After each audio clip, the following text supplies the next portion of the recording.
Hello and welcome to this week's episode. My name is Sarah Meyer. I'm the host of the Bright Balloon podcast, and I want you to make more money and eliminate stress in your balloon business. And if you are a balloon professional, I'm sure you have used or at least heard of Sempertex balloons. They are one of the best brands around. And today I am chatting with Leo and Marcella, who are two of the members of Team Sempertex, and they are sharing the history behind the brand that has not only brought you fabulous balloons, but they value and invest in education and growing our industry as balloon professionals. So sit back and relax and enjoy this interview with the team at Sempertex. Quick pause, because if you're running a small business and you feel like your brain is holding open 1,000 tiny tabs, this is for you. One of the biggest shifts that I've made in my business and that I've seen successful decorators make over and over is moving from doing everything manually to having a real system behind the scenes. That's why 17 Hats is our exclusive YouTube sponsor for 2026. 17 Hats puts your inquiries, contracts, invoices, questionnaires, emails, and workflows all in one place, so you're not chasing clients, forgetting follow-ups, or reinventing the wheel every single time someone books. Instead of asking, did I send that and what comes next, your business just works. The best part, it doesn't make your business feel more robotic. It actually frees you up to do things that you are meant to do, like be creative, work with clients, spend time with your family, and all with less stress. If you're ready to stop duct taping systems together and start operating like a real business, head to 17hats.com to check it out. Once you have a system, everything else gets easier. All right, let's jump back in. Welcome to the podcast, Leo and Marcella. Why don't we start with introductions? Who are you? I'm a little nervous. And what do you do? Well, thank you, Sarah, for inviting us to the podcast. Marcela, if you want to go ahead and present yourself. Okay, hello. Thank you, Sarah. My name is Marcela Guillermetti, and I'm from Barranquilla, Colombia. I've been in the company for 15 years, and I'm the VP of Sales and Marketing. So I oversee everything regarding to sales in the 55 countries where The we go world, no direct. pressure. Yeah. And also marketing Okay, and communications. very cool. So my name is Leonidas Oyaga. The people usually call me Leo. I'm the CEO of Sempertex, and I've been working in the business, for 13 years. Sempertex is a family-owned business, and I'm part of the third generation. So It's amazing. And I've been working for 13 years, but I've seen the whole history of the and we are company. live from the Sempertex International Balloon Convention. This is the first time this event is taking place here. Is it the first time it's taking place anywhere? Yeah, it's the first time we organize an event outside of Colombia. Okay. So it's our first time that Sempertex, the company, does an event beyond the borders of Colombia. That's why we call it the International Balloon Convention. Yeah. We do have an international balloon convention that we organize in Bogota, Okay. which is the capital of Colombia. We've been doing that for several years now. But, it's hard for many people to get to Colombia. Yeah. So we decided to have this event here in Orlando, and we're very excited. I think it's has been a challenge, but I think it has worked pretty out well. It's been amazing. We're on the final day. We're honored with the amount of people that came out to be here with us, and so we're very happy. And I'm just going to do this a little closer. I think it's important to highlight that we do have events across the world through our distributors. Yes. So we do have a lot of events in a lot of the countries. Well, specifically for this event, what was your goal? Like when you're thinking, you're putting all this time, all this money, all these resources. What are your goals for something like this? Our goal was to bring our community together. So we wanted to bring this space so that they could share, do networking. We wanted to bring international talent to the US. So, it was mainly to bring everyone together, enjoy, and have this space to continue learning. We also had a space for our MVPs. We have this Master Balloon Professional program. So we had 22 persons that wanted to get the certification. So it was a space also for them to get the certification, but also for others to get to know our program. Yeah, yeah. And they get announced tonight, right? Yeah. The recipients. That's Yeah. very exciting. And to add to what Marcela said, in basically in all the countries where we are present, we have been present under the Sempertex brand for many years, or Okay. since the moment that we entered the market. US was a little bit different. For many years, we worked under the brand Betalatix because we currently work with Betalic, which is our partner for the US, our exclusive partner for the US. And then it was in early 2023 that we switched brands, and we decided, Betalic decided, we got together and we worked, and we brought the Sempertex brand. So we also felt we had to somehow come closer to the U.S. market to explain what was kind of like what was that switch and what was Sempertex. Yes. Because Sempertex as a brand might be new in the U.S., although we have been in business since 1938.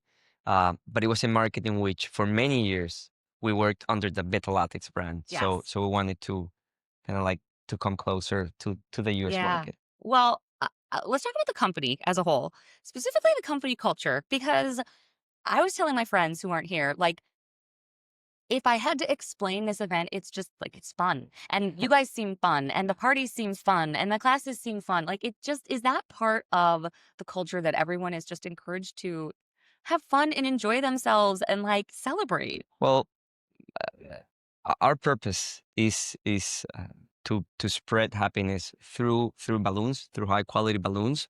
That's what moves us, and so we believe that if that's what we want to achieve, we have to live it. It's hard to achieve something, achieve a purpose, if you're not living it day to day. So I think it's part of, I don't know, it just, it's the way we work. It's I like what I do. I think the team is very passionate about what we do. Everyone was dancing. We're all dressed like zebras. Like it was such a fun party. And actually, when we look for to bring people to the team, we're always looking for people who are passionate, who have drive, who really love what, put energy to what they do. Yeah. To what they do. So we try to bring people to the team who have this type of. Actually, we always, when we're like bringing someone, we always ask, do we see this person like working with us 5 years? Do you think it will be in our Sempertex culture? Yeah. Because, we have had people who are very talented, but maybe they just have a different way of working. And we're like, he or she's really talented, but we just don't see them, living this as we live it. So I think that's great advice too. I mean, the average person who listens is a small balloon business owner. Like, they're not going to build a global empire. But I think hiring is one of the things that I hear people struggle with the most. So you just gave a great tip, kind of hire a little bit based on personality. I love that. Like, will they be here in 5 years? I think that's such a clarifying question. Any other advice or tips for people who are just like, they had no employees and they're struggling to take that step because it feels like giving up control? What would you say to them? Well, giving up control, that's something hard. But I think what you just mentioned, and we also mentioned, let's call it the hard skills. Of course, those are important. Like if you want to hire someone to help you with the administrative stuff and the finance part, you need someone who knows the numbers and knows how to do it. Right. But if the person doesn't have the right values that go with your business or has the right way of seeing life, at some point, probably earlier than later, you would start feeling that clash. So I think it's very important to also focus on the personality of the person and what we call the soft skills, which I think are not at all soft. I think are more relevant. Very hard to teach. Yes, Can't very teach hard to teach. personality, right? Yeah. And so I think, keeping in mind the values the person has, the values that you want to encourage in your business and the culture you want to grow, that's key. Yeah. I mean, that's the only way to ensure that a person, when we talk about giving the extra mile, and I feel very lucky.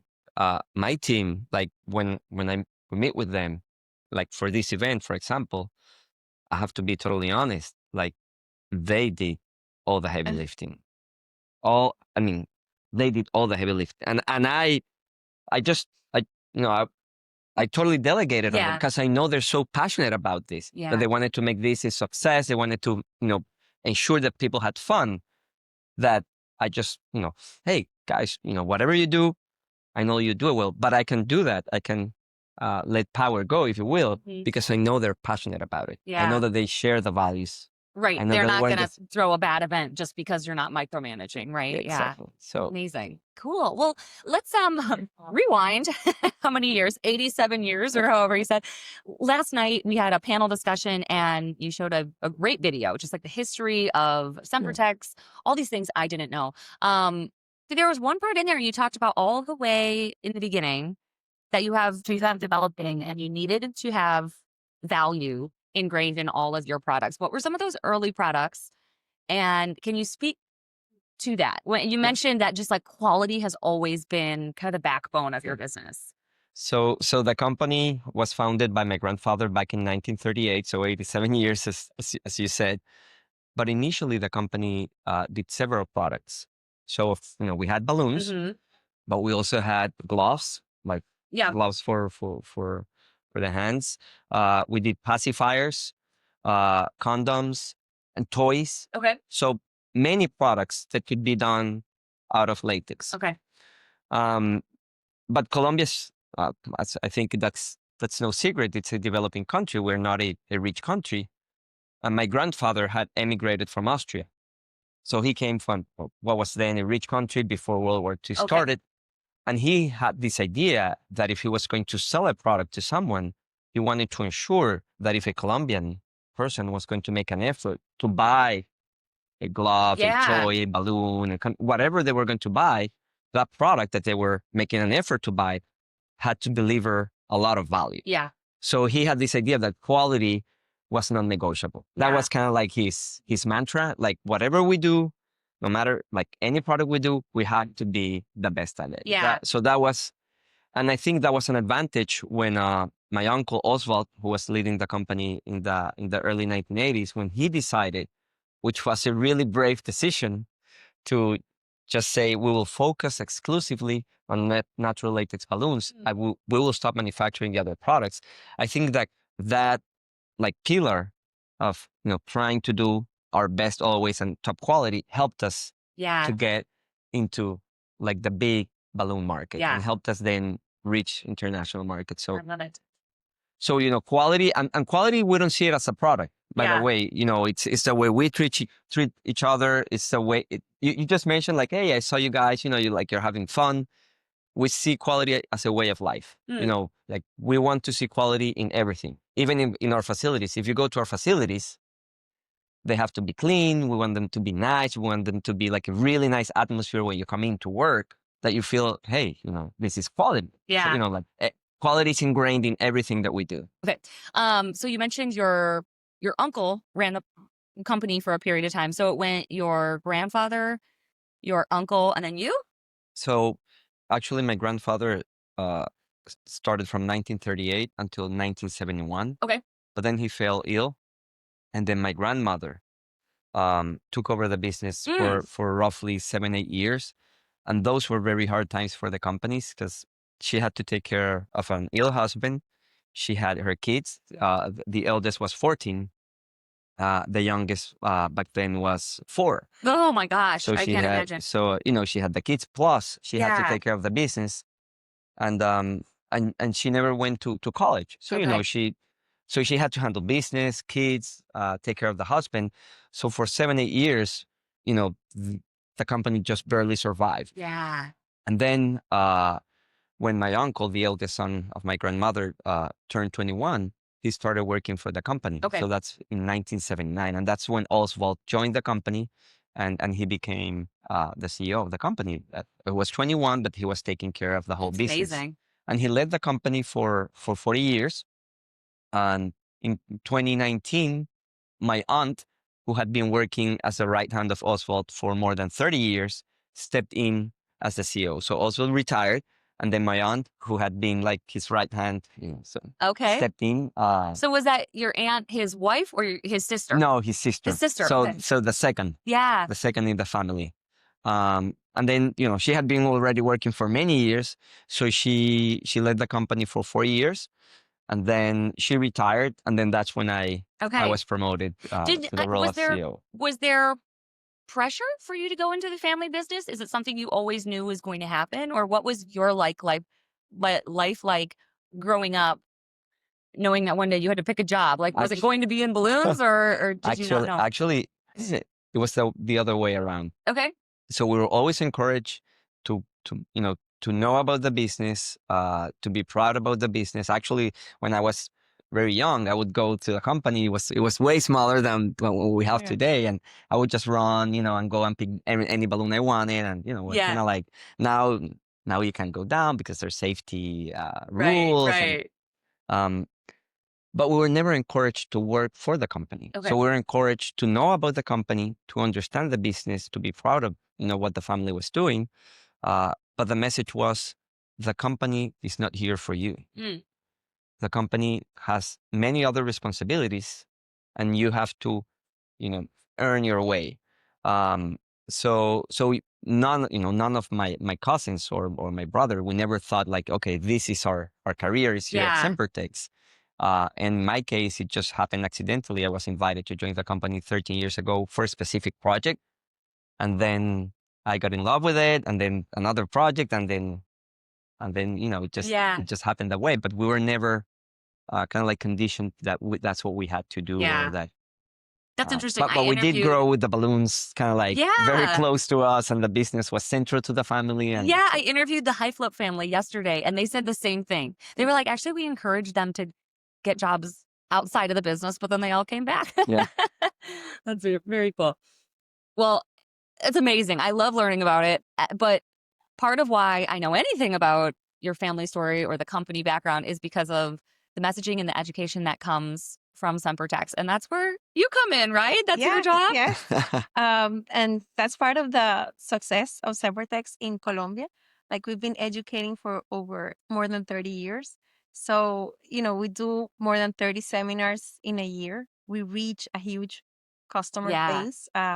And we get a lot of, passionate people in Colombia. They learned with Sempertex. So even though it's a brand that's premium brand in Colombia, it's kind of like that's a brand everyone works with.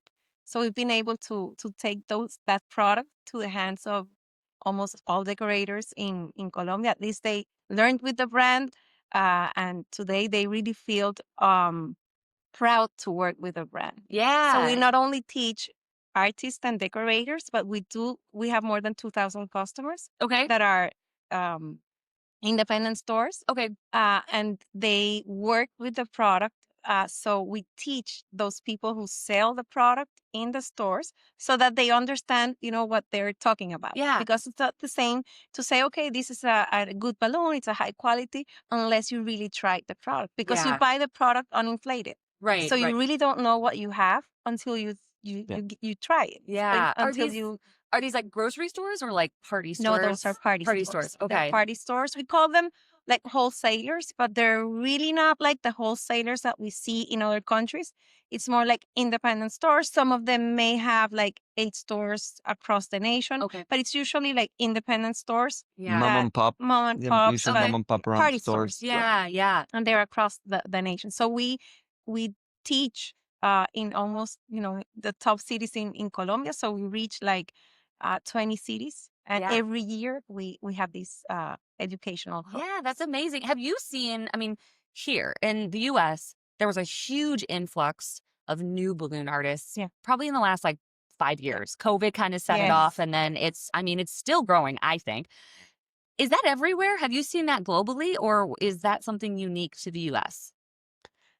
I think, and this is something that Marcela was the first to spot in the company. And I'm going back to like an anecdote we have from COVID, and then you can build on that. We were closed for 3 months. I think we were closed. So because of COVID, like, the government said, you can't continue working. You're not an essential business because you're not food or health equipment. So we were closed, and so we had some stock. That. And we were worried. We know what's going to happen with the business. Who's going to celebrate. And then Marcela started noticing, hey, you know what? I'm seeing that those retailers that buy from us keep ordering because retailers were still open because retailers in Colombia usually they have like supermarket plus the whole the other part of the Oh, business. and they were able to stay open So because they so were think food. about like Yeah. I don't know like a Target Yeah, today maybe yeah. like a Target that you have like the food section Yeah, and then you have the yeah. other products. So Marcela started noticing like, hey, I see all these customers are still ordering. Who's celebrating? And so she spotted, hey guys, I've seen that people continue doing Yeah. like Zoom or team kind of like parties or meetings or and they're Yeah. using balloons. And so she started like that trend in which we saw what was happening was, although we're not having like big events, like a big birthday where you use a nice decoration, people were having more frequent celebrations, smaller decorations, but still using balloons. Yeah. And so Yeah. I think Marcela spotted that, and we have seen that in many countries. I think. Yeah, and we started teaching, online. So we started teaching our customers how to continue the business because usually they didn't have social media, they didn't have sales online. So we started teaching them how to do it. We sent them pictures on how to sell. We made them kits so that they could continue their business, and we worked that way. And a lot of the things that we did by then are still part of what we're doing today. Yeah. And we do get a lot of new people, Yeah. especially working with organics and that's really growing across the world. Yeah. It's, That's it's amazing. across the world. I think Yeah, we've seen everywhere. it everywhere. Yeah. This like new community of artists or a new group of artists coming up Yeah. in the And industry. I always say it's so easy to start a balloon business and it's really hard to sustain a balloon business. You buy a bag of balloons and people are paying you and it's amazing. But then, like you said, the education of like, well, Right. how am I actually running this business and what am I supposed to be doing? That's where it gets complicated. Yes. So I Yeah. love the education. Yeah. That's cool. In your video yesterday, which by the way was amazing. I love that. One of the things that stood out to me is you said most of the employees at Sempertex are female. Yeah. Why is that? Is that just accidental or how did you end up with so many female employees? That's I mean, I have to be totally honest. That's the way my grandfather established because, and I'm going back again in time. So when my grandfather arrived to Colombia, one thing that he was surprised was that women got very few working opportunities. Okay. So it was mostly men that were out there working, and then women had to stay in the house, kind of like that. Yeah. And so one of the ideas my grandfather had is I want to give household mothers the opportunity to have unemployment. So he initially only hired, actually, initially the company only hired women. Mm. Head of households, you call Yes. them, Okay. like women head of households. Okay. Um, so he initially only hired them, kind of like that was the way he thought he was helping the community, Yeah. like a way to give back to the community, and that's stuck in the company. And so Yeah. Oh, I love that. it's part of the way we see the business. What happened with time was we also had to start hiring men because we had like some heavy lifting jobs that was hard Sure, for okay. women. But the idea that we want to keep, so for the past 20 years, we have always been between 65 and 70% of the whole team are women, and actually that happens in all the levels of the company. Like if you see now the team, it's 2 men, and then the rest are women. And the rest are women. When we go to a meeting, it's usually there's a meeting, and there's like, oh yeah, there's enough, there's. And if you go to the plants, the production plants, most of the people working in the production plants, the team is they're also women. Yeah. So That's it's amazing. it's something my grandfather started as a way to give back to the community. Well, And and that it has stayed. came up a couple times too that it seems very important to support the community, even with like the farmers. Like Yeah. the trees are grown there, and talk about that. You said it supports how many families? So today we work with 250 small farmers in Colombia. What's interesting, or what we think it's very very relevant, it's that these are 250 families that before going into the latex or rubber business, if you will, because latex comes from the same tree that. Right, so they're growing trees. They're growing rubber trees. So they own the trees. They have a Amazing. small piece of land, and so they have the trees. They planted the trees 5, 6, 8, 10 years ago. They have them there, but before that, they were in illicit businesses. Okay, growing something else. growing something else. So this was part of a huge campaign the Colombian government had of crop substitution. So we work with these 250 families saying, hey, we can buy latex from you if you start working latex. So this was what we call a crop substitution program. Yeah. And so we have been working with these families for the past 8 years now. We work very close with the Colombian Rubber Federation Okay. to see how we can assist these families, whenever there's some trouble going on. Because unfortunately in Colombia we have other types of crops, Yeah. which and we also have illegal mining. Yeah. And then the region where these trees are grown and where we work with these 250 families is one of those regions in the country where those two businesses, illegal mining and the other crop plantation, are quite. But you've offered a better So alternative, and that's amazing. That's the idea. The to first offer time them. someone told me that rubber came from a tree, like I thought they were joking. I was like, like I had no idea. And I'm usually like see the video of like and the trees, sap or whatever. It's amazing. You don't have to chop them down. Yeah. And that's something sometimes people think, oh, so it comes from a tree, so you chop it. And it's like, no. The tree is always living. Yeah. It's just a small cut on the bark. And a tree can produce latex for 25 to 30 years. It can actually produce more, just that after 25 or 30 years, it's less productive. So the amount of latex you can extract. Why don't we do that in the U.S.? Is it because of weather conditions the weather, and soil? Okay. So rubber trees will only be able to grow in tropical conditions. Okay. That's why if you see a map of the world and you cross like two lines, you will see that it's grown across the world, but it's always in the same kind of like region, the tropical, latitude all the way around. tropical area. Oh, interesting. So you need certain environmental conditions and certain soils to be able to grow it. Yeah. Oh my gosh. Wow, that's so interesting. Well, let's just wrap up by talking about what your future plans are. I mean, you guys are busy. You've got a lot going on. But how do you plan, yearly, like what you want to work on? I mean, you have this long legacy. Is the goal to just sustain and maintain the great quality, or are you always looking for new growth or new things? Like, how do you game plan that as a company? Quality is non-negotiable. Yeah. And then everyone in the company knows that. It's like there's no discussion about that. Actually, we have an internal engineering team in the company that designs and builds most of the machinery that we use in our production process.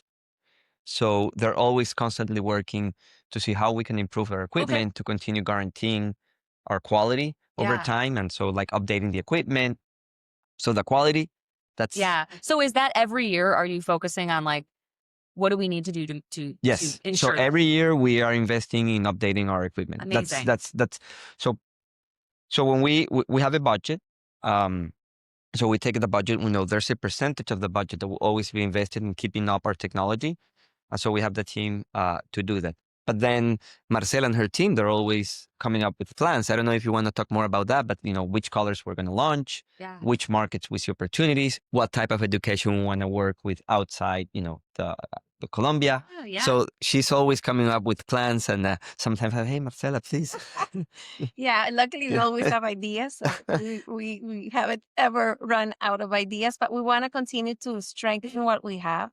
Right now we have 55 direct distributors and we reach more than 70 markets. So we want to make sure that our business partners are doing the right thing, that they have the support that they need, they have the resources. So we want to continue strengthening what we have. And we want to make sure that our decorators and artists have also what they have. One of our biggest strengths is that we have a lot of sizes in a lot of colors. Yeah. So we want to make sure that they continue to have what they need in order to continue to inspire and create amazing stuff. So that's part of what we are continuing to do. And also, Leo, we didn't talk about Tour.